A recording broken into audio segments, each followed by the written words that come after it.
لا تحزن إن الله معنا لا تحزن إن الله معنا لو كان فيهما آلهة إلا الله لفسدتا۔ قرآن پاک میں اللہ تعالیٰ نے یہ آیت ارشاد فرمائی اور فرمایا کہ اگر ہوتے اس جہاں میں زمین اور آسمان کے درمیان آلہتن کئی الہ تو کیا ہوتا؟ لفسدتا، تو فساد ہوتا۔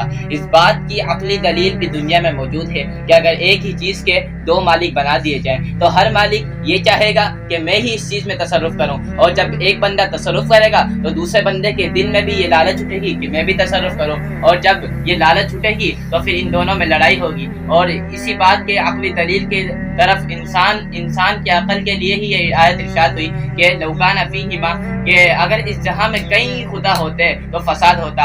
ہمیں یہ معلوم ہوتا ہے کہ دنیا میں فساد نہیں ہے، دنیا ایک ہی طرح سے چل رہی ہے۔ کئی سالوں سے زمین سورج کی گرد گھومتی ہے، اور اس کے گھومنے میں اور اس کی ٹائمنگ میں اور اس کے چلنے میں، اس کے اترنے میں، دن کے اترنے میں، رات کے چھڑنے میں آج تک ایک سیکنڈ کا رد و بدل نہیں ہوا۔ تو ہمیں معلوم ہوتا ہے کہ خدا ایک ہے، فساد نہیں ہے دنیا میں۔ گھاس آج بھی وہی اگتی ہے جو سالوں پہلے اگتی تھی۔ ہمیں اس سے معلوم ہوتا ہے کہ خدا ایک ہے، کئی خدا نہیں ہے۔ کیوں نہیں ہے؟ کیونکہ فساد نہیں ہے، تو مطلب خدا ایک ہے۔ اللہ تعالیٰ خود فرماتا ہے الا اللہ لفسدتا، کہ اگر کئی خدا ہوتے اور اللہ نہ ہوتا تو کیا ہوتا؟ صرف فساد ہوتا۔